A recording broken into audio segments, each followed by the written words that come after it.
Hey there! Let me tell you about a wild encounter I had recently. A story that could give anyone a run for their money when it comes to entitled people. So, it has been a long day on the beat, and all I wanted was a hot meal and a soothing bath to wash away the stress. Little did I know that my evening was about to take a nosedive into the absurd. It was a chilly evening, and after wrapping up a grueling shift, I dragged my tired self home. The aroma of comfort food was beckoning from my phone. The convenience of ordering through an app is a lifesaver when you're too wiped out to cook or even talk to someone on the phone. I picked my favorites, hit that order button, and paid. Mission accomplished, right? Wrong. With my belly rumbling, I set up the perfect bath, bubbles and all. As the water embraced me in its warmth, I let out a sigh of relief. I deserve this, I thought. I had barely settled in when my stomach grumbled louder than a bear's growl. Ah, the food. I practically leaped out of the tub, dripping water everywhere to make it to the door.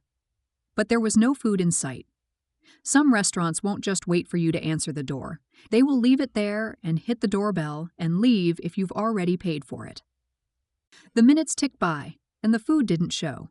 It was as if my dinner had pulled a Houdini on me. I dialed up the restaurant, trying to keep my patience in check. A voice on the other end confirmed my order and said they'd look into it. Okay, fair enough. Moments later, they call back and tell me my food had been delivered. Yeah, right.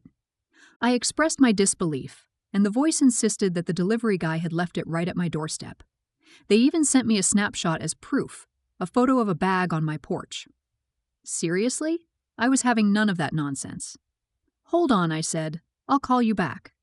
It was time to review the security camera footage. As I sat there watching the video playback, the puzzle pieces started to fit. I saw the delivery guy stroll up, leave the bag, take a picture, and walk away. But wait, there was more. A minute later, the guy returns, sans jacket and now wearing a hat. Sneaky little devil. He picks up the bag like he's on a secret mission and saunters off. Well, I'll be damned. I couldn't let this slide. It's not about the food anymore. It's about the principle. So I threw on some clothes, hopped in my car, and drove straight to the restaurant. I walked in and asked for the manager, hoping to sort things out. And that's when the entitlement train really took off. The manager, a guy who acted like he invented food, didn't seem to get the gravity of the situation. I recounted my tale, throwing in a bit of detective drama for good measure. But instead of cooperation, I was met with rudeness. He dismissed my camera evidence like it was some sort of party trick, and had the nerve to blame my neighborhood for being a den of thieves. I was getting seriously fed up when out of nowhere enters Mr. Delivery Guy. He had all the subtlety of a bull in a china shop and tried to put up a tough act. Before I knew it, he was trying to pounce on me, probably thinking I was just another annoyed customer. He even threw a chair at me, which I expertly dodged.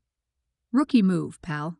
Now, I'm not the kind of guy to back down from a brawl, but I'm also a cop. Yeah, I am. And I have to think responsibly. So, with the situation spiraling out of control, I pulled out my badge and my gun, shouting at them to freeze like I was in some action movie. I dialed for backup, and let me tell you, those boys arrived in record time. The cavalry had arrived, and they swiftly took the manager and the delivery dude into custody. It was about time someone read them their rights. The delivery guy's face turned paler than a ghost. He finally realized he'd messed with the wrong person. Turns out, this little escapade of his had landed him a one-way ticket to a lineup of serious charges. As the night unfolded, we learned some more juicy details. That entitled delivery man? He was the manager's brother-in-law. Talk about keeping it in the family. The manager had been covering up this food heist scheme for who knows how long, scamming people left and right. Karma finally caught up to them, and his punishment was served, hot and fresh. In the end, I might not have had my dinner that night, but I did get a taste of sweet victory. The manager got bailed out, but he lost his job, and I'll take that as a win. Stay safe out there, folks, and keep your dinner secure. This happened to me 12 years ago. My husband and I had a whirlwind romance that lasted a year.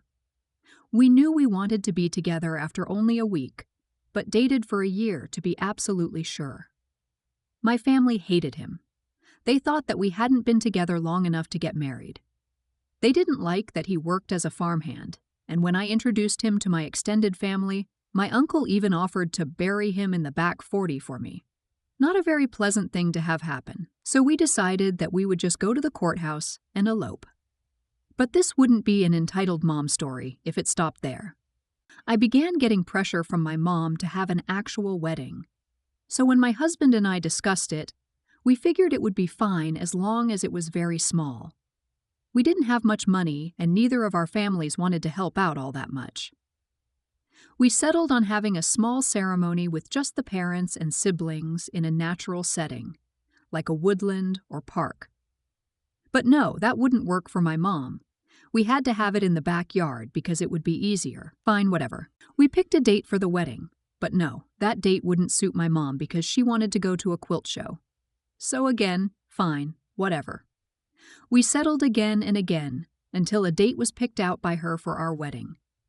I know I should have put my foot down, but my mother is very manipulative and used my father to get what she wanted every time. My father was a very kind man, and all she had to do was cry at him. He would come to me and say, "Just make your mom happy. It will make her so happy if you just do it." He would always look so exhausted, so I would do it for him, not her, to make his life easier. The wedding is still several months away, and I mentioned that since we are now having a ceremony, maybe we should have a buck and do as well to raise money for it. For those who don't know, a buck and do is a public party that people buy tickets for and attend to help the bride and groom raise money for their wedding. They are very fun and have games, music, dancing, and lots of adult beverages. My husband and I figured that we would have a small wedding as planned, with just the immediate family, and then a big fun party for everyone else. The money raised at the buck and do would pay for the party. My mom said absolutely not, because you have to have friends for that kind of thing, and no one would want to go to your buck and do. I was so depressed by that, I took it pretty hard and felt like an utter piece of trash. She went on to say that my extended family would never go, and his family lived several hours away and would never come to anything so trivial. She just kept beating me down about it until I finally gave up trying. If you are wondering why I kept including her, I was very naive about weddings. I had no idea what I was doing, and my mother was the only person that I could ask about it. That, and I was hoping that maybe for once she might put me first instead of herself and actually do something fun with me. There was so much potential for bonding, but that wasn't to be the case. To continue, I wanted to save money on a cake, so I wanted to bake one myself and have fun with it. Nope. She had already told her alcoholic sister-in-law that she could be in charge of my cake for whatever reason. The cake for the party was pretty decent, to be fair, just a simple vanilla slab cake. Nothing fancy. The aunt that made it was super insecure about it, though, and accused me of not liking it. Turns out my mom said that I hated it, which I didn't, of course. I wanted to get a nice dress, something I could wear again, like a sundress. She got very excited and said that she knew the perfect place to take me, and that, now I can tell all my friends that I helped pick out your dress. Oh, dear Lord, no. But there was my brow-beaten father telling me to just go with her, that I didn't have to buy anything if I didn't want to. Good thing, too. Now, I am not a skinny lady. I am thick as heck in all the right places, and that means finding clothing is a hard thing for me. So having a wedding dress custom-made for my hourglass body was going to be expensive. So a sundress from a plus-size store is what I was going for. My mother is very skinny and looks like a Sears catalog model, so naturally she took me to a wedding dress shop that only caters to petite women. The lady in the store took one look at me when we entered the store and flat out said, "We don't carry anything in your size, and I don't know who does." I was embarrassed. I would never go to a store like that usually, and my mom thought that it was very funny and laughed at me on the ride back home, saying, "Well, what did you expect? Wedding dresses are for skinny women, so I guess you will either need to lose weight or do something else." Like, what the actual heck? I told her I wanted to get a sundress. I told her to go to a plus-size store to shop with me. Instead, she took me to a petite store 4 hours away and then refused to go anywhere else. I got a dress from a kiosk in the mall a week later. I just told her it was lavender and she would have to deal with it. I was just done at that point. Depressed and self-loathing, I took over and my husband was mad at me for letting it get out of control like that. There was nothing we could do, though. By that point, the wedding was a week away, and we had handed my father money for the party. Potluck BBQ with surprise pizza and beer. So we just decided to throw all the cares out the window and just ride it out. Which worked way better than I had hoped. We didn't want a priest or pastor or shaman or anything else of the sort to tie the knot, just a justice of the peace. My dad said he knew a guy and had us covered. Cool. The day before the wedding, and we are introduced to a very sketchy-looking pastor that hands us a piece of paper with the ceremony my mom has picked out for us. It had a very odd poem in the middle of it that was strange, to say the least. My husband and I locked eyes and stifled laughter while listening to the inappropriate poem. My mom was elated. Now she could tell her friends that she picked the ceremony as well. The day of the wedding comes, and my husband's family shows up in the morning, his parents and 2 brothers. But my mom is nowhere to be seen, just my dad and my brother roaming around the house. I am all dressed up in my lavender dress, and the wedding is to be at noon with the party happening for everyone else the next day. I ask my dad where she is, and he mutters quietly that she went to a quilt show and wouldn't be back until that night. A quilt show. Now, many of you would have said, screw it, I'm going to go ahead and do it anyway without her. But I guess the night before, she had taken the pastor aside and told him it wasn't going to be until the evening, leaving us completely in the dark. So we waited around and laughed at how absurd it all was. 6 p.m. rolls around and the pastor shows up, ready for business. My mom shows up about 20 minutes later, laughing about how we can't start until she has a shower and gets dressed up. I tell her that this has been totally unacceptable, that she knew when it was supposed to be, and that she purposely decided to disrespect not only myself and my husband, but also his family as well. She said that I was being ungrateful. We all stood in silence until she came out and I looked at her and said, "Are we allowed to start now? Do you need a snack? Did you go to the bathroom first?" I would normally never be rude like that, but I was just done. She looked embarrassed and fake smiled and said it was fine. The man went on with the ceremony, and when he got to his odd poem, just as we had predicted, all the brothers lost it. We all laughed hysterically. My mother was pissed and hissed at us to all stop laughing, but we couldn't. It was the best thing. My dad and husband's parents were roaring with laughter. After the wedding was done, she went to sulk in her room. How dare we have fun? The party the next day was a blast. We did everything we could think of to have fun, despite my mother constantly trying to get me to hide away from the party. She was literally trying to get me to clean the house and do dishes while the party was going on so that she could mingle and drink. At one point, I just laughed and said no, shotgunned a tall boy of bush light in front of her with my husband's cousin, and suggested that we all have a big bonfire to send off the night. Mom huffed and took my dad in the house to yell at him about it. My poor dad. My mom resurfaced after a while and sat at the fire. She smiled at me and proceeded to start telling embarrassing stories about my childhood. The kind you don't tell people that you aren't too familiar with. The traumatic kind.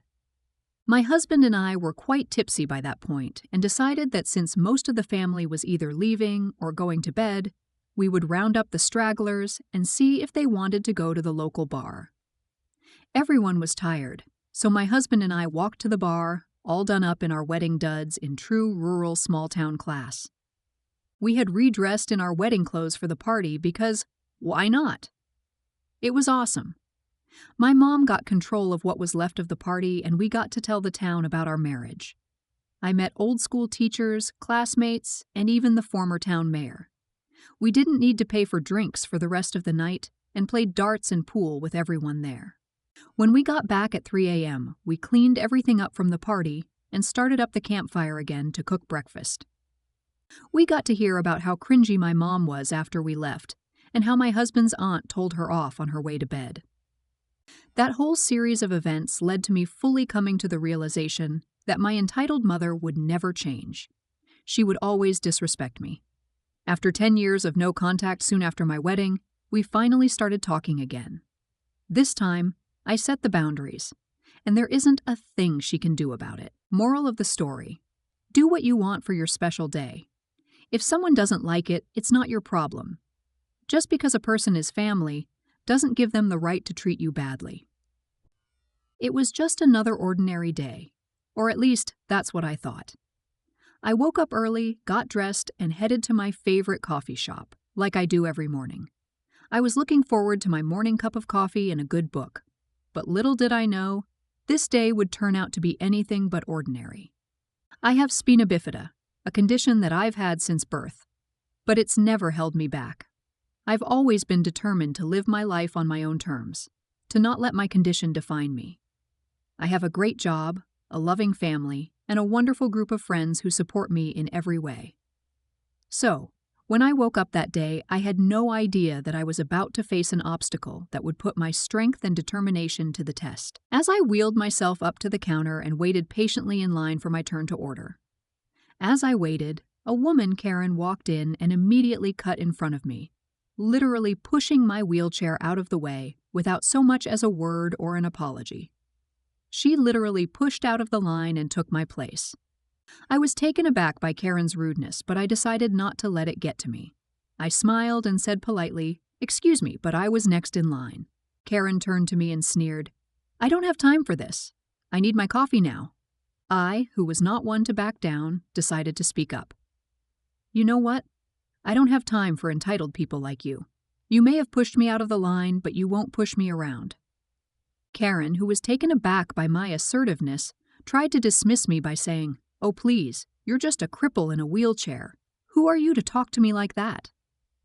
I, who was not going to let Karen's words affect me, replied with a calm and strong voice.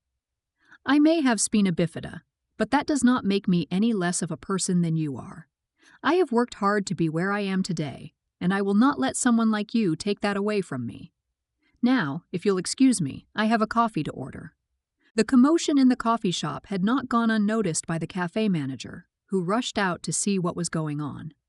He saw Karen pushing me out of the line and immediately stepped in, telling Karen off for her behavior. But Karen refused to leave, despite being denied service. Just then, the manager noticed his friend sitting at one of the tables, sipping his coffee. He was an off-duty police officer, and the manager knew he could count on him for help. He signed to his friend, who quickly understood the situation and stepped in, telling Karen she needed to leave the coffee shop right away or face the consequences. But before the officer could take action, I spoke up. "Please, I would like to press charges against her for physically pushing me out of the line earlier." The officer then prevented Karen from leaving and called for backup. He then took Karen in for questioning and later arrested her for physically assaulting me. From that day on, I, who had always been a strong and independent woman, became an even stronger advocate for people with disabilities, standing up for their rights, and making sure that they were treated with the respect and dignity they deserved. And the coffee shop manager, who had always been a supporter of me, made sure that the coffee shop was a safe and inclusive space for all customers. I was hired for a retail store in January of last year. The store is pretty famous for its security department, and my job as an electronics specialist was to work in close conjunction with them to prevent theft. The uniformed guard and I were buddies. We went to the same college, and all in all, working there was pretty chill. I managed to establish myself as a hard worker, and I eventually got promoted to being the lead for my department. Enter dumbass delinquent. Dad was a new hire at the same time as me. He wasn't just your average idiot. I truly do think his family must have had a special history of stupid to produce him, but it's not something that I'll ponder too hard. He constantly arrived late, stood around on his phone, point-blank refused to answer the store phone, and my final straw with him was that he would forget to lock cabinets up after he restocked. I approached him and told him that he couldn't forget that anymore, and I had hoped that would be the end of things. But I was so wrong. He started doing it on purpose. Now let me break away for a second.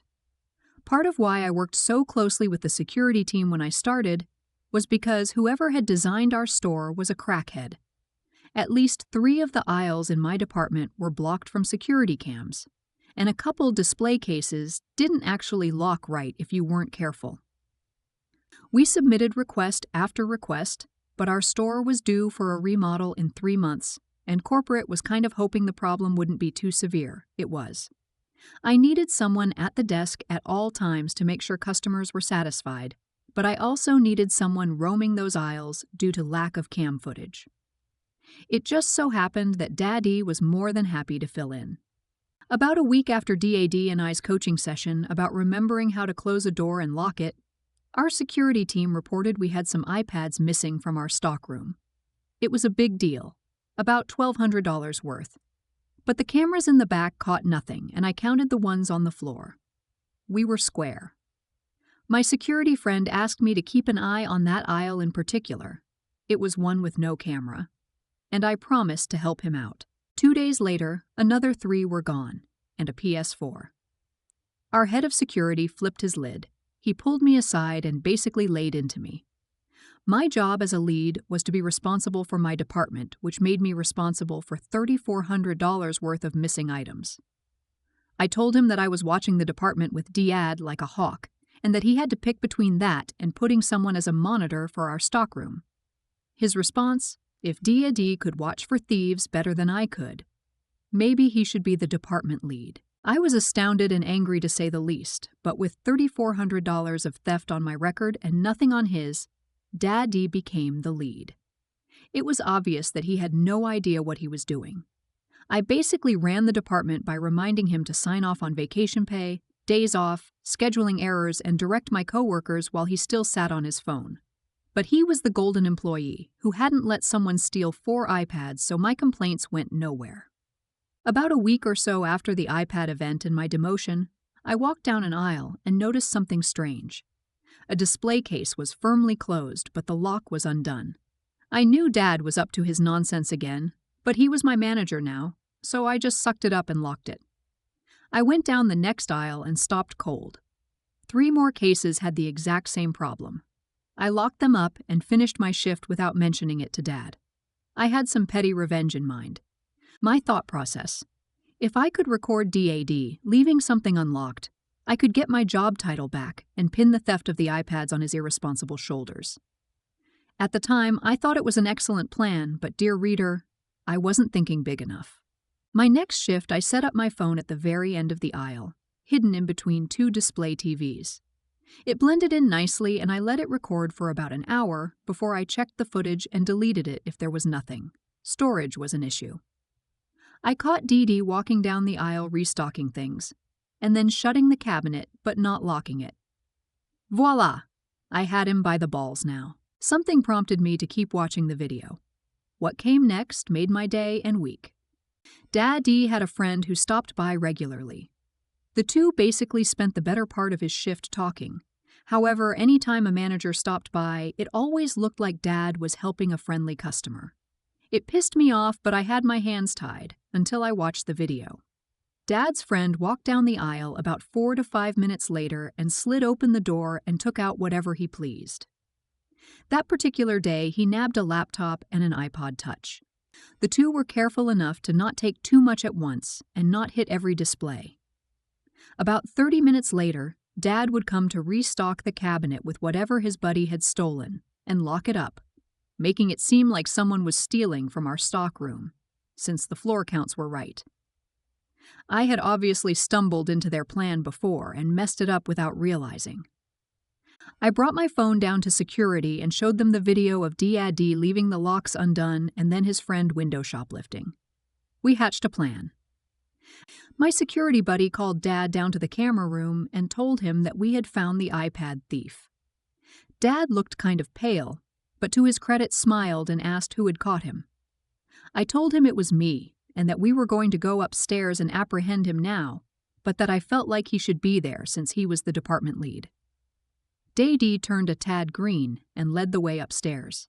We reached his friend, who security promptly detained to be arrested by the PD, and Dad looked simultaneously sick and relieved.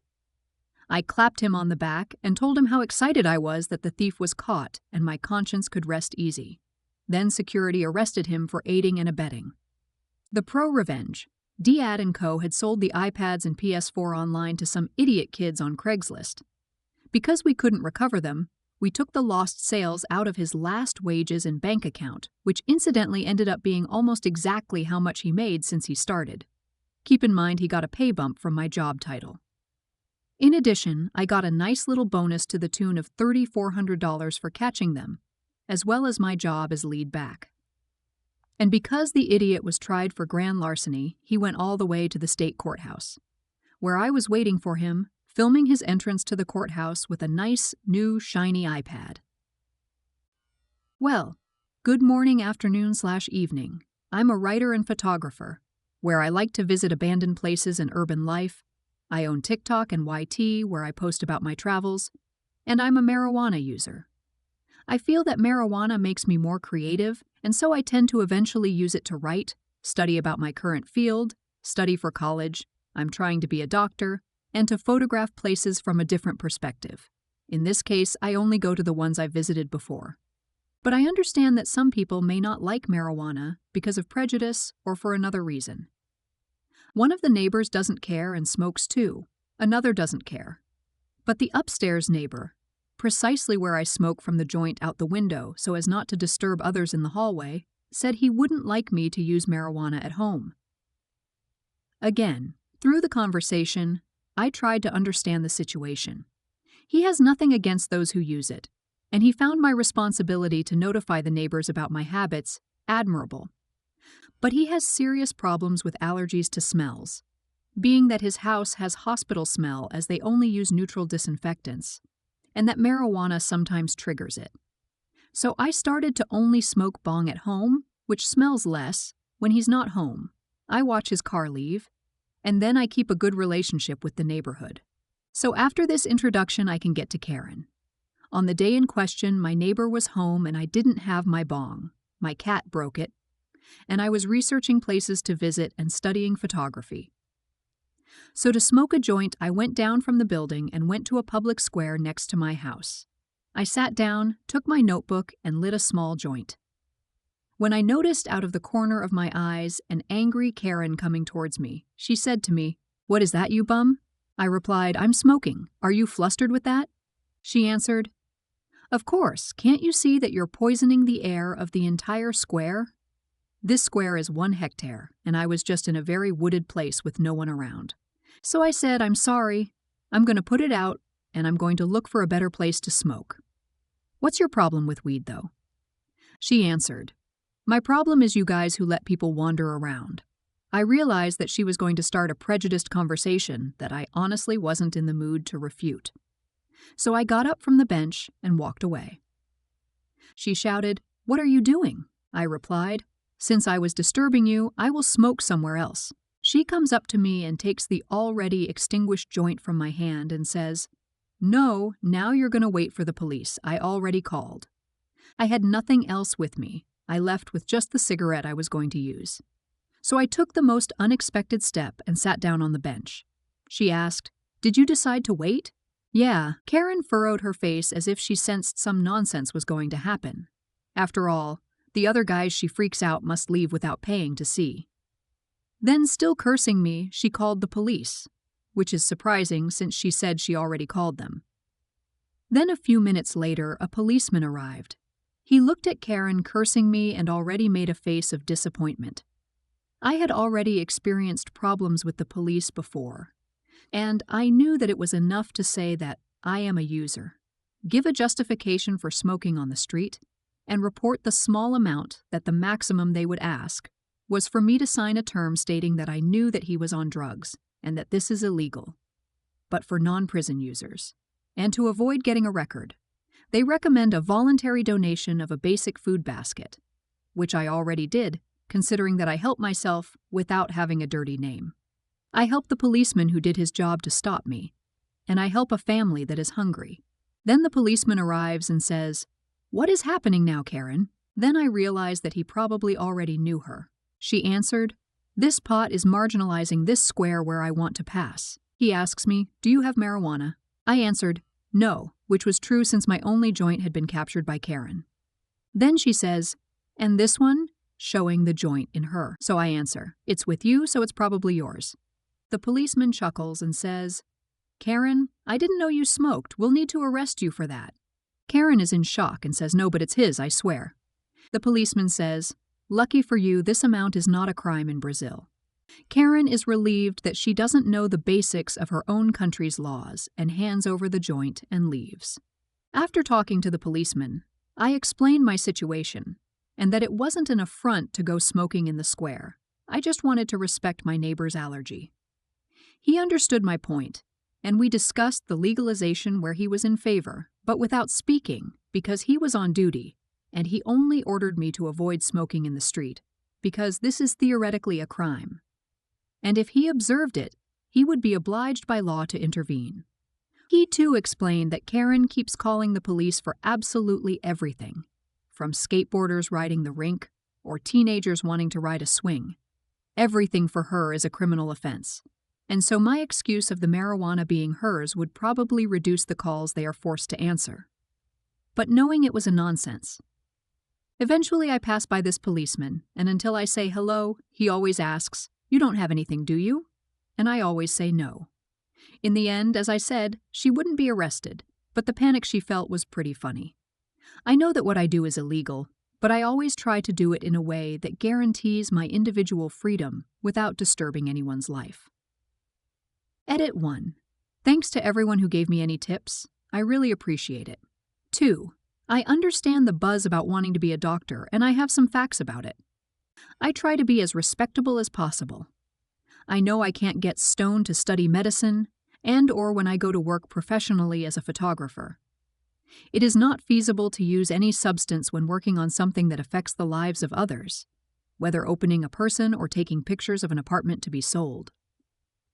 It is remarkable the existence of mental problems in overworked doctors, which leads them to be alcoholics or users of self-prescribed prescription drugs. You shouldn't be concerned about a joint smoked by a student outside of your work, but about the mental health of an entire class who are always ready to help you. I already had the nightmare of having a depressed doctor.